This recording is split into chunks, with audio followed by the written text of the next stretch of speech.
Ladies and gentlemen, if I can get your attention, if those of you who are here for this session can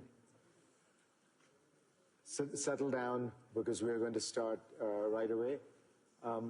If I can also just do a few moments of housekeeping with you, which is this session is being recorded for my Sunday program, and so not that I suspect this would happen, but if any of you have the thought of spontaneously booing or applauding, it would be better if you could save that all to the end of the interview, so that we can have an engaged conversation. I welcome the President's wife, who is also here, and welcome all of you, of course, in joining us for an important conversation. President Herzog, welcome. Thank you. Thank you very much, Farid. It's always great to see you. Thank you. So, since we've last spoken, it does seem as though Israel's strategic position has improved remarkably. Iran has been defanged. President Trump says the nuclear program is obliterated. The Syrian government, which has long been a foe of Israel, has been overturned. Hezbollah is a shadow of itself. And Hamas is, at the very least, neutered in all substantial forms. Israel controls Gaza. To you, does this feel like Israel is in a more secure and commanding position than it has been in decades? So I would say that, first of all, we are in a better position after fighting a war of various fronts, heroically and bravely, but the dark clouds are still hanging out there. For example, it is clear to us that the Iranians are regrouping, and they haven't stopped for one moment in their plight to spread terror all over the world, as well as move towards their big grand plans of weapons of mass destruction. We know that Hezbollah is trying to do the same, meaning to regroup, rebuild its force, and is perhaps wants kind of to deceive us that it's not doing so. And we know that the Houthis are out there still conniving and planning terror attacks. We should not sit on our laurels in any way. And of course in Hamas is still there in Gaza, holding our last hostage, Ran Gvili, who we are screaming out loud to bring him back home according to the agreements that were agreed upon. So I would say, all in all, the balance sheet is better, but we should not be kind of over optimistic and believe that all is well, because we live in a dangerous circumstance and, of course, in a volatile region. When you look at Iran and you see these recent protests, which really have been the most widespread, certainly in several years, and the government is much weaker, both economically and militarily, do you think the Iranian regime is in danger of collapsing? And can the outside world do anything to help hasten that collapse? The Iranian people are yearning for change. The Iranian people deserve change. They deserve decent life.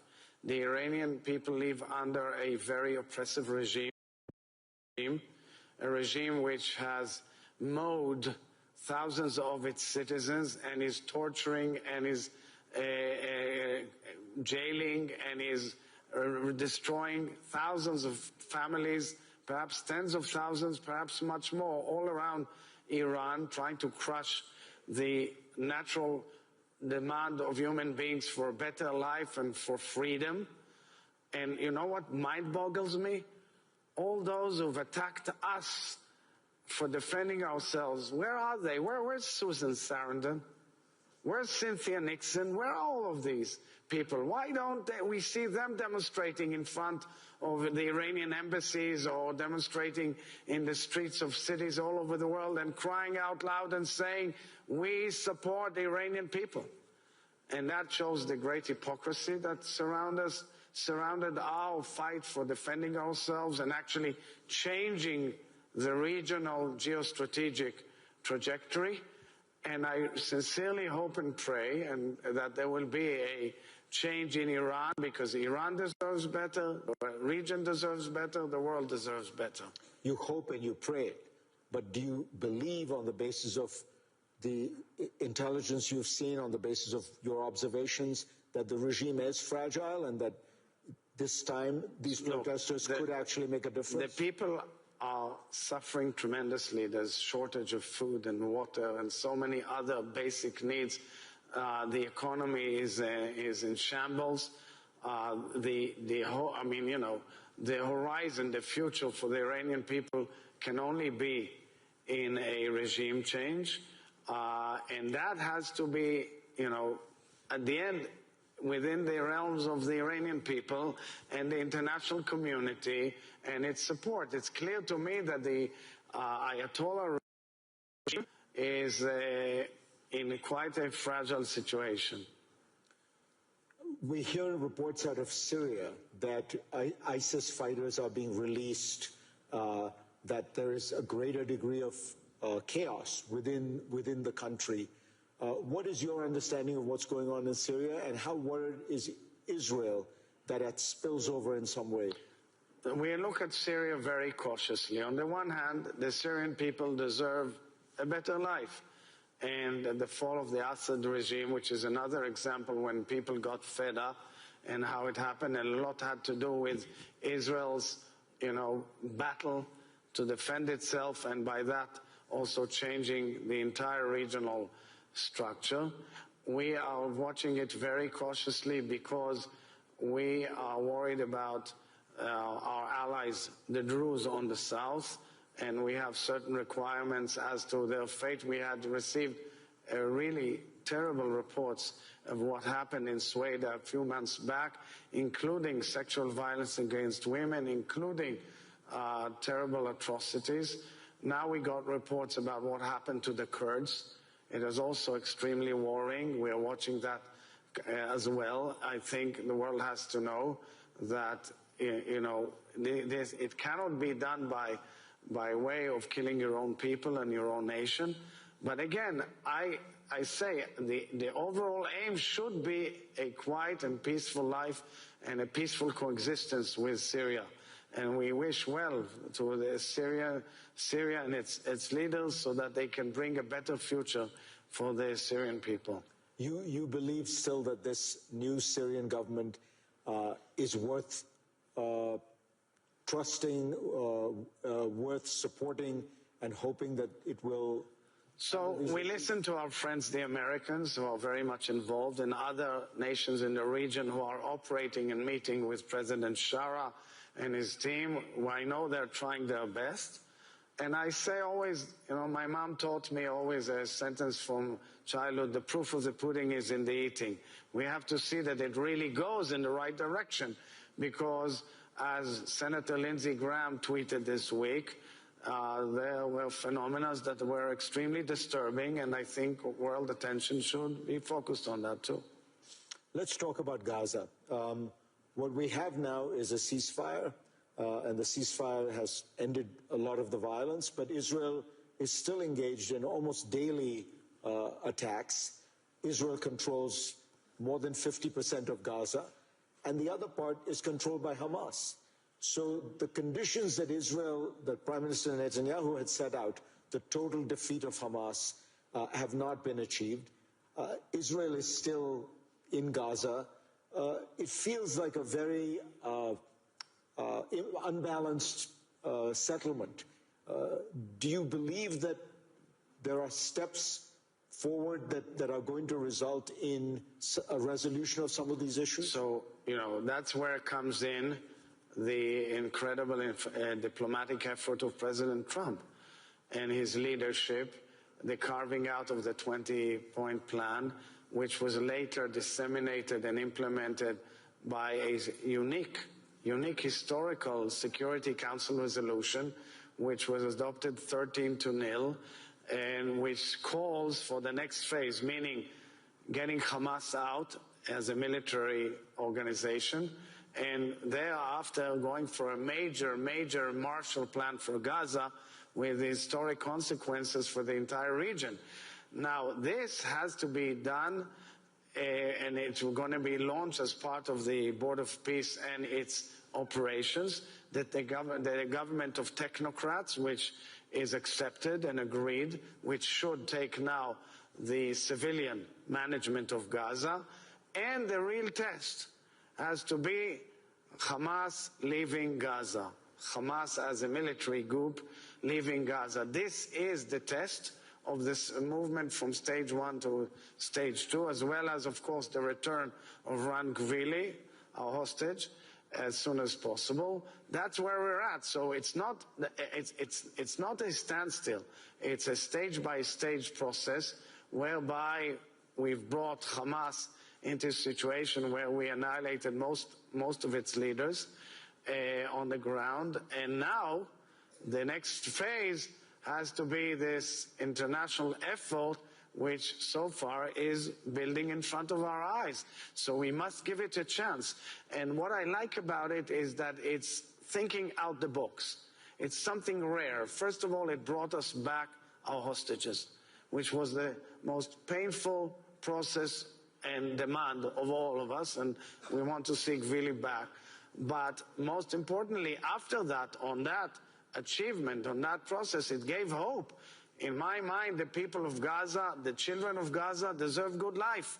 They should have good life, just like all of us deserve good life in the region. But it cannot be under the thumb of terrorists. It cannot be under the guns of terrorists. It has to be without terrorism and giving a future to the people of Gaza.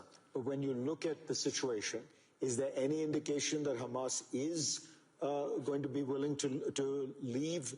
And if it isn't, the Arab states I talked to said they're not going to go in as a police force and disarm Hamas, fire on Palestinians who might be engaging in acts of what they consider resistance. So there are, huge efforts being discussed. In these very moments, actually, in the halls of this conference, many ideas were discussed by many partners and people who are dealing with it. It seems to be, challenging, but if, as the Americans say, they can do it and they can deliver by leading this huge international effort, which is also coordinated by the CMCC, the special military compound near Kiryat Gat, where many representatives of many nations are working on questions like demining, decommissioning, questions that deal with the future of Gaza, the building Gaza, the program of a huge amount of budgets that will go into Gaza and give true overall of its infrastructure and create Gaza as a haven that we can live with and bring future to the Middle East would be remarkable. We're now in it. It has to be tested. It is clear that no one is willing to go into Gaza and fight except our military and our soldiers, our sons and daughters. And that is made clear that there will be a deadline to how long we can procrastinate in waiting to make sure that the terrorists are out. But in between, there is a major effort, and that's been discussed by the various parties to the agreement and to the UN Security Council resolution. If the Gaza plan succeeds and there is a reconstruction and there is a technocratic government and Palestinians do begin to be able to live in peace and dignity, isn't the next step that they will ask for political rights? In other words, a path to statehood, and is that appropriate for them? So the Security Council resolution and the 20-point plan have given, the horizon for that effect.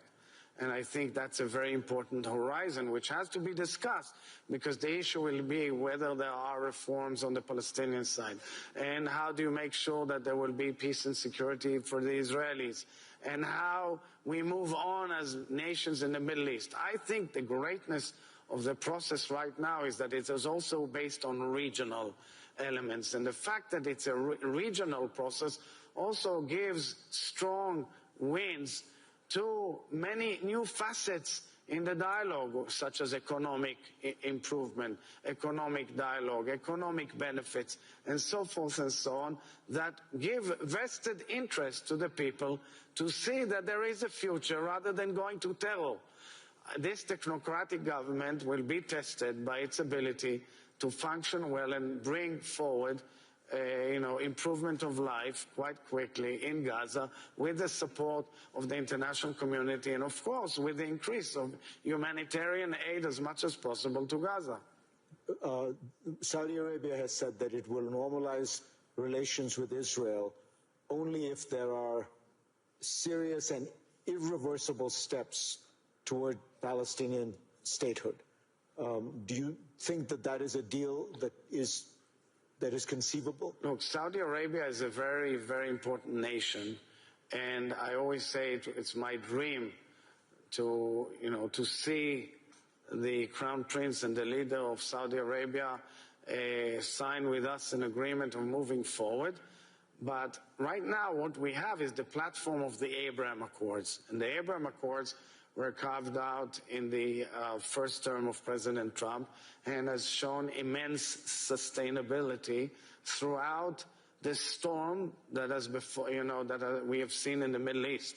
Throughout very difficult years, the Abraham Accords have shown immense impact and immense strength and resilience, and we want to see more nations in the Abraham Accords. Take, for example, the enormous role of the United Arab Emirates in what we've seen, the huge humanitarian aid in Gaza, building hospitals in Gaza, being heavily involved in various processes such as the Board of Peace, and maintaining very strong relations with Israel. And Saudi Arabia is the most important house of the Sunni, the Sunni Muslims around the world, with the holiest places for Islam, and I think that the vision of Saudi Arabia and Israel is a vision of rapprochement between Jews and Muslim, which should be the future vision of the Middle East.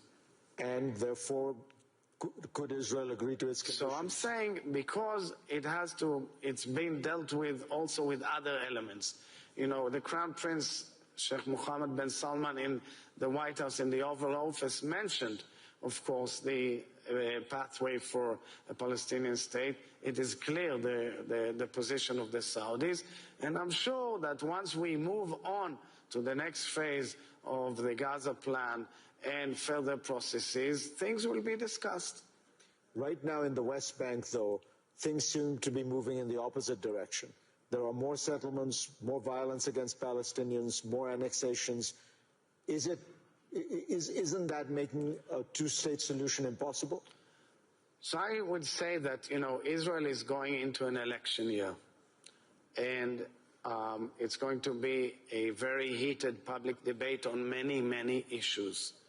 The issue of the two-state solution, Palestinian state, is an issue that is one of these issues that will be debated. As head of state, which is not involved in the political system, I'm cautious as commenting exactly on the outcome of each of these issues and how they will be discussed and what is the right path. I would say also that I've said it previously also in our previous interview, that following October 7th, there is a lot of rethinking and reanalysis amongst Israelis about what is the best way of living together with our neighbors. I think it's a must that we build a future of coexistence and peace between Israelis and Palestinians.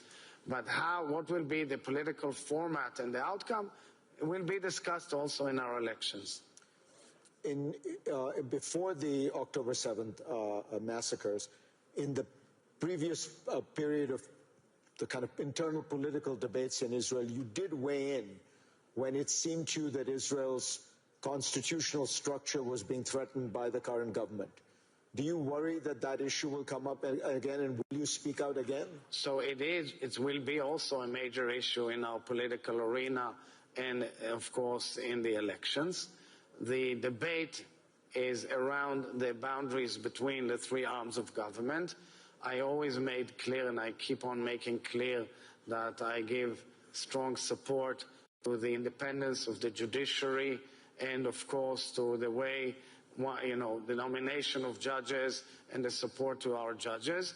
But the debate as to the boundaries between the three other arms of government is a debate that has been there with us for about a generation or so, and it is also an issue that is touching in many spheres of life in Israel. It will be discussed heavily during this election year, and at least on my part, I'll do my best, truly. I'll put my full weight that the debate and the discussion will not exceed and break the boundaries that must be kept in a decent and honorable democracy and within the rules that should be honored under such circumstances. President Trump has made a direct request to you. He has asked that you pardon Prime Minister Netanyahu in advance for any and all crimes he may have committed. Will you pardon Prime Minister Netanyahu? So I've made clear on numerous times, and people simply sometimes tend to have an oversight. Under our laws and guidelines, any such request has to go through a certain procedure. And right now, the request has to go through the procedure of collecting various opinions by the relevant agencies in the Ministry of Justice. I cannot violate that because, of course, I have to operate according to the rules. I've said time and again that I respect President Trump tremendously. And, of course, we have our own legal system, and I will operate within its ambles. I must say that I've said time and again in the last few years that the court case where Prime Minister Netanyahu is at the center of should have been resolved and should be resolved amicably, and because it has a very negative impact on our system, and I think that solutions should be found. The rest I will leave to the procedure, because at the end I will operate and take my decisions independently according to the rules, the law, and my conscience. And that's what I can say at this moment. But when you say it should be resolved amicably, that suggests you mean that, court cases No, are I said in the past a few times that there should have been a settlement of this case. I mentioned in the Israeli public, it hasn't come to such fruition. And therefore came the process of the request for the pardon, and also the letter and the request of President Trump, which I always respect, but I operate as the head of state of the Israeli nation, and I will operate accordingly.